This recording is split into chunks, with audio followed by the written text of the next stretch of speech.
고소한 음식 냄새보다는 정체불명 희한한 발명품들이 손님들 눈길 발길을 잡아 끄는 이곳. 바로 의장씨와 형자씨의 러브하우스입니다.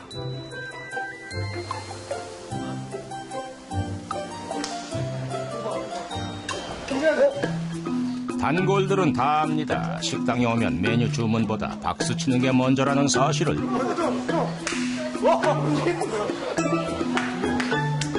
최첨단 소리인식 시스템이 탑재된 발명품들의 깜찍한 이벤트.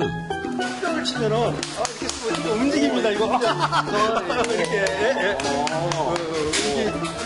맨날 올 때마다 봐도 저 맨날 박수 쳐요. 이렇게.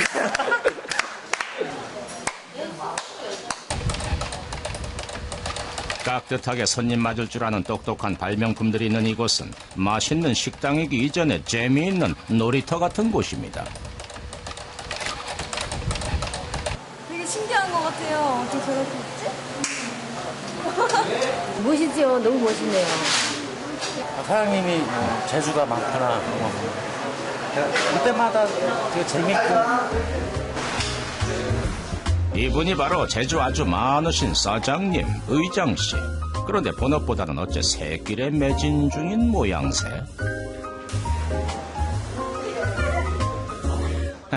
연애 편지라도 건네도 치고 빠지는 의장씨의 작업 기술. 그게 오래되면 색깔이 변해요. 핸드폰에 담으세요. 왜 그러시는 거예요? 익힐 거예요. 과감한 작업성 멘트 덕에 음매 기사란한 여자 손님.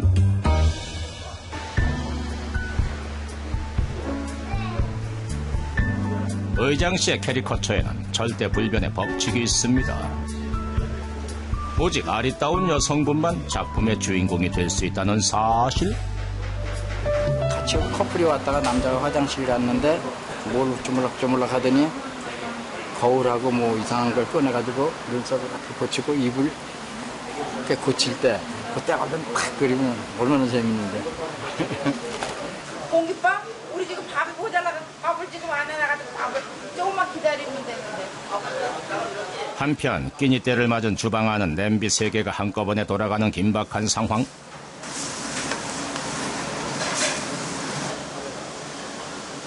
그 와중에도 그의 아내 형자씨 자꾸만 고개가 돌아가는 이유는? 주방은 전쟁통이거나 말거나 느긋하게 다음 타깃에 추파를 던지는 철부지 남편 의장씨 때문이죠.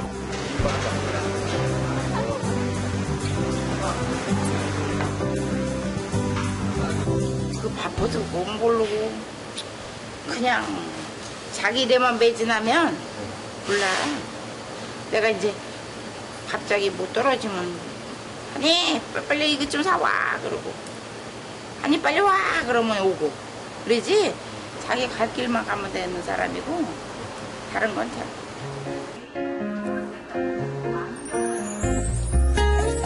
아직 저녁 장사가 남아있지만 의장씨는 나갈 채비를 합니다.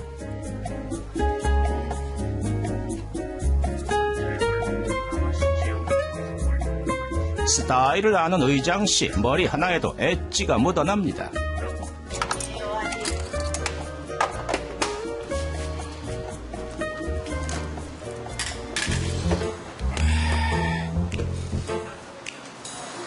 오늘따라 입맛이 깔깔한 의장씨, 사발 한가득 떠온 시커먼 국물에 밥을 말기 시작하는데요.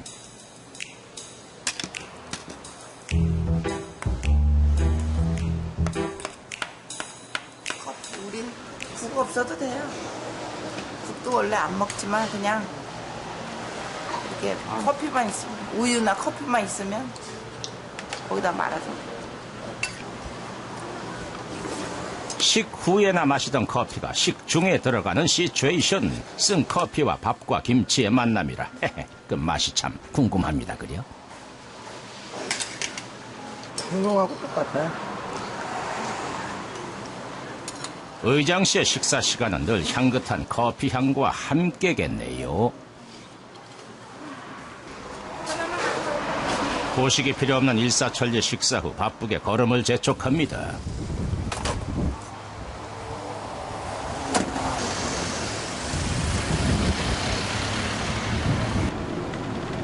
엉뚱해 보이는 의장 씨에게도 번듯한 일터가 있습니다.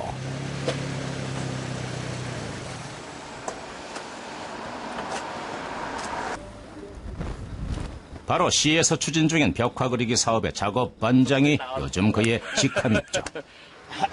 아니 공부라 그러면 또 이런 거. 이 상자가 40년 된 상자야. 이제 40년 넘었지.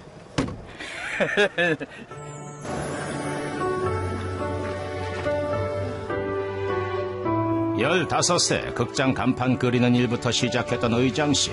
그 후부터 그는 그림과 조각을 하며 예술가의 길을 걸어온 사람입니다.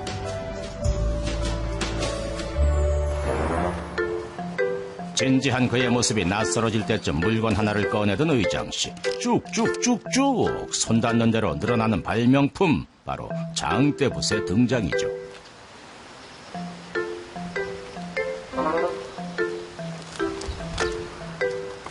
(1미터가) 훨씬 넘는 붓으로 밑그림을 그리기 시작한 의장 씨. 범위가 넓은 그림에는 요 장대붓이 필수품입니다. 여기 가까이 가서 이렇게 하면은 몰라. 알 수가 없어, 크기를. 저 카메라 삼각대 다리. 깨로 집으신 거예요? 아니, 그냥 이렇게 꽂으면 되지.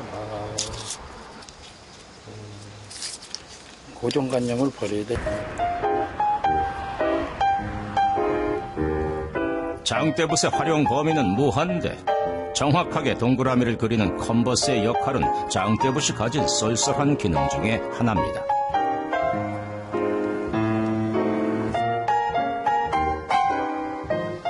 아주 멋있어요.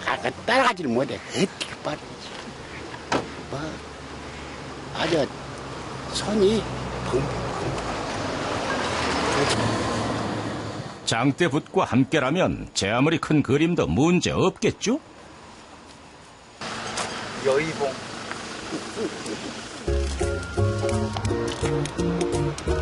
이제 벽화 속에 행인들을 그려 넣을 차례. 그런데 유난히 낯이 익은 빨간색 티의 남자 행인. 한 15분 만에 벽화 속의 주인공이 된 제작진.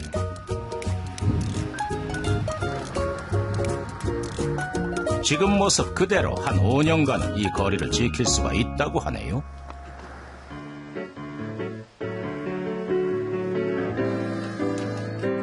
일을 마친 의장 씨, 세상에서 가장 행복한 공간, 발명품을 만드는 작업장에 도착했습니다.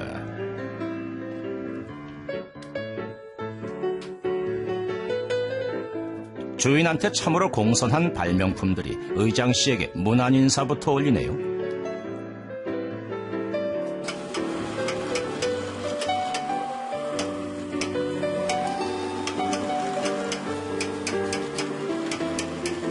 스케일부터가 버는 일을 압도하는 이것. 한 달 전부터 의장 씨가 심혈을 기울여 제작 중인 2012 신상 발명품입니다.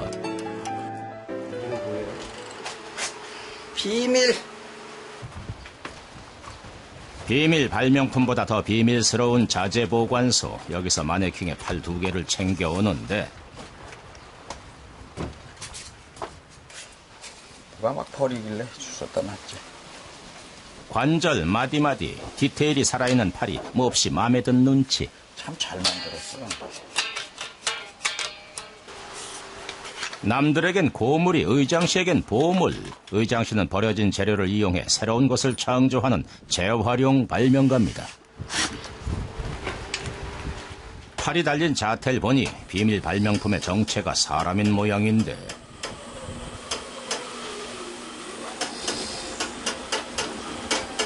움직임이 영 못마땅한 의장 씨. 조금 부자연스러워서.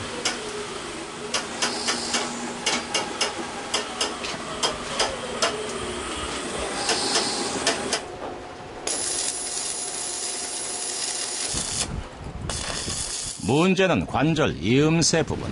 전문가의 노련한 솜씨가 보태집니다. 과연 그 결과는?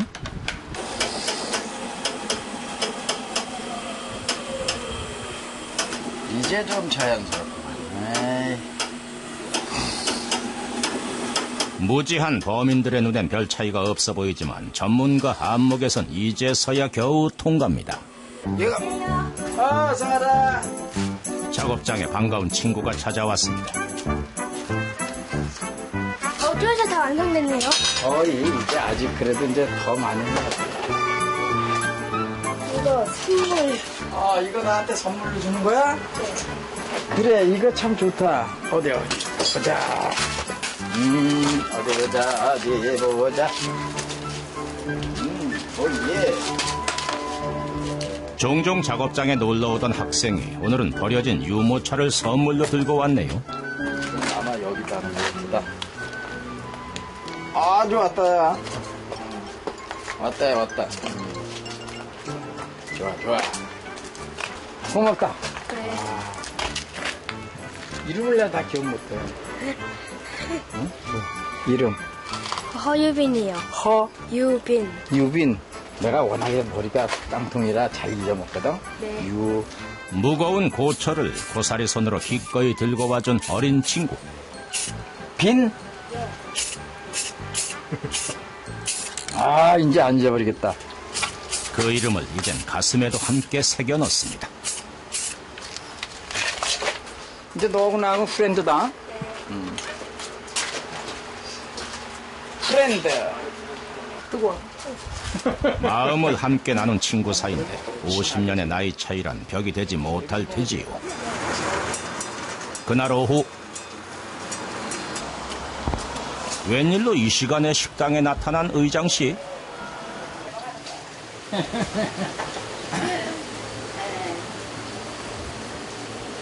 막 빨간 것도 있고 파란 것도 있고 그러네. 식당이란 도통 모르쇠이던 그가 주방엔 대체 어쩐 일일까요? 뭘 빼야 배추를 심지. 깝깝해 말하는 게. 나 원래냐? 똑같이 얘기하면 착같이 들어. 나는 갑갑한 사람이야. 아이 휴가 갔다 와도 돈이 없나 봐 이제. 형자 씨에게는 뒷전 슬그머니 설거지통 앞에 자리를 잡는데 눈치를 보는 모양새가 이거 뭔가 꿍꿍이 속이 있어 보입니다.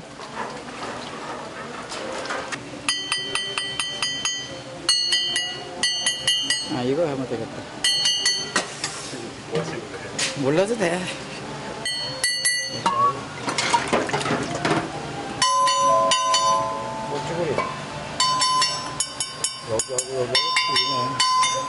이 큰 걸 훔쳐가면 안 될 텐데. 작은 걸 훔쳐가야지. 머리는 그럴진데 손은 자꾸 큰 그릇으로만 향합니다. 이걸 하나 훔쳐가야지. 여러 개니까 하나 좀 없어도 모를 거야. 완벽한 작전을 위해 일단 일보 후퇴. 뭘 봐. 야, 아래로 다 틀어놨구만. 그게 한두 번이 아니야. 바보가 아니라 습관이야, 습관. 눈치 빠른 형자 씨에게 들킬까 전전긍긍. 하고선 일을 마무리하고 없어지라고. 맨날 호다가 말고 가니까 맨날. 마음이 콩밭에 가 있으니 일이 제대로 될 리 만무입니다. 그날 밤 의장 씨를 홀로 두고 형자 씨가 식당을 나섭니다.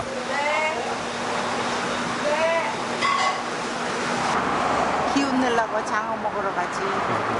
장어. 같이 안 가시고 혼자 가세요? 우리 한이는 장어를 안 먹어요. 나만. 잘 안 먹으니까 그러면.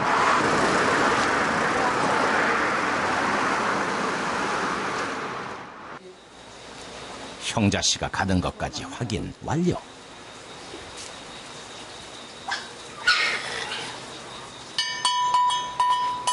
경비가 느슨해진 때를 노렸던 의장 씨에게 오늘은 기회의 날입니다.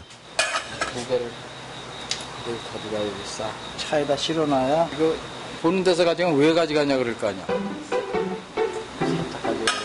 몰래 만드는 건데. 그릇 빼돌리기 작전 완벽하게 성공입니다.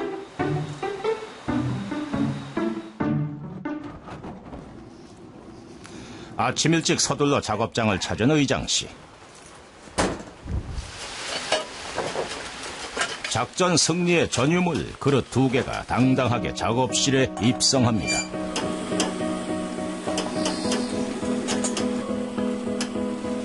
주방에서 귀히 쓰이던 그릇에 구멍이 뚫립니다. 이제 이 그릇은 용기로서의 운명은 다 했다는 얘기죠. 그리고 구멍 뚫었다고 깜빡 놀랐어요. 영영 주방으로 돌아갈 수는 없겠지만 그래도 괜찮습니다.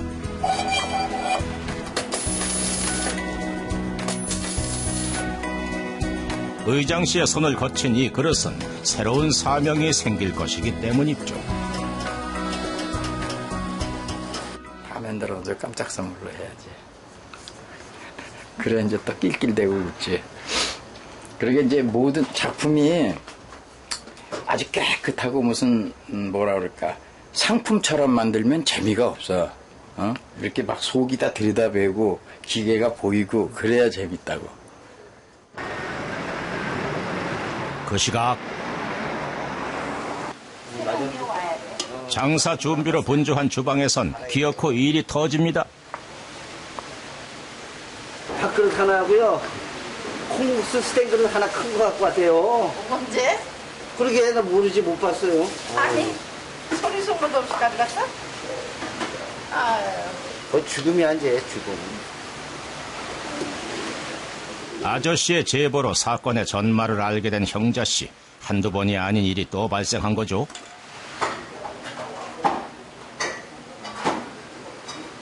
그때 뭐 이제 프라이팬도 갖고 가고 뭐 찌그러진 냄비 뭐 안 쓰는 거 있으면 또 갖고 가고 그때 다 다르니까.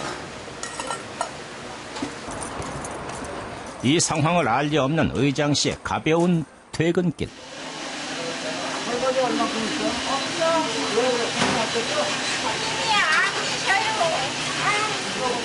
장사까지 시원찮아 저기압 상태인 형자 씨. 태평한 의장 씨만 모르는 폭풍전야의 상황입니다.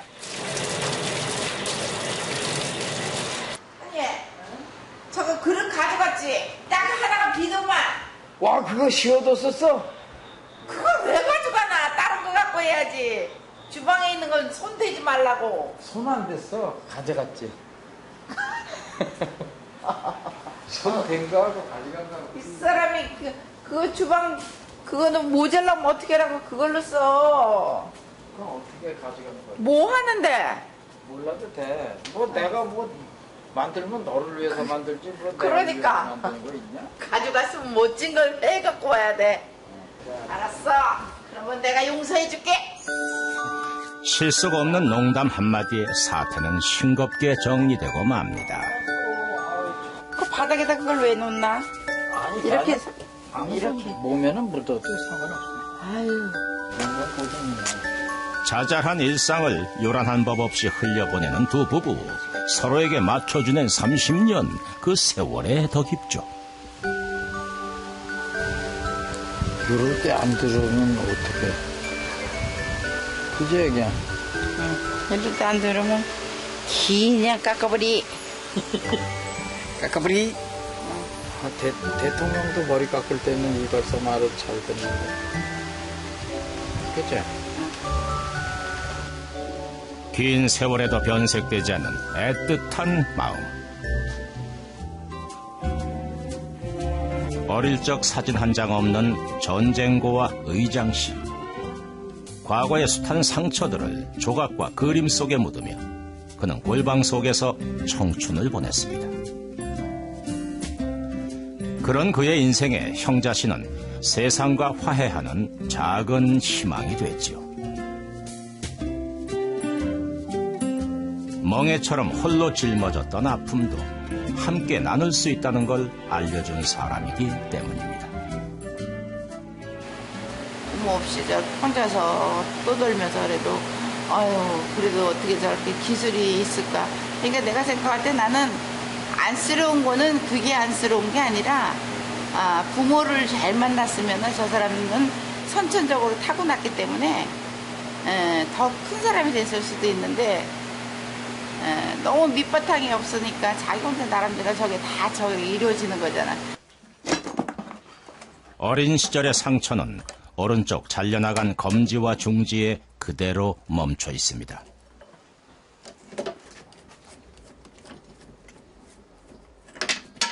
일사후 때 전이니까 막 전쟁에 한강다리 건너가지 못하고 끊어져가지고 그 안에서 이제 서울에서 고립된 사람들 그때 거기에 나 섞여 있었거든.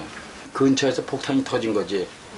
화끈한 게 확 민다고 우리를. 그럼 우리 붕 날아가서 막 낄낄대고 웃고 그랬어. 그 정도로 모르고 있을 때니까 손이 언제 다쳤는지 난 몰라.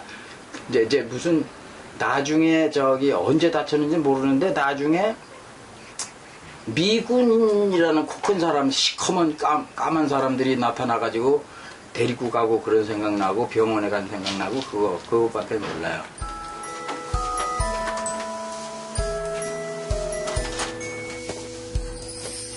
미군 부대 근처에 홀로 남겨진 의장 씨.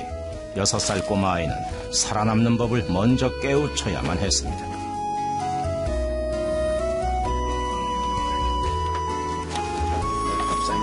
당시 미군에게 얻어먹던 전투 식량을 구해 간식으로 먹곤 하는 의장 씨. 깡통 통조림이 비닐팩으로 바뀌었지만 그 맛은 여전합니다. 나이가 상당히 어렸으니까 부대 안에서 나를 군복을 깔끔하게 맞춰가지고 사진 계급장을 붙여줬었어. 그래서 사진 그러면 높은 거야. 상사지, 상사. 많은 게 즐거워진 요즘, 이제 과거도 추억으로 남겨보려 합니다.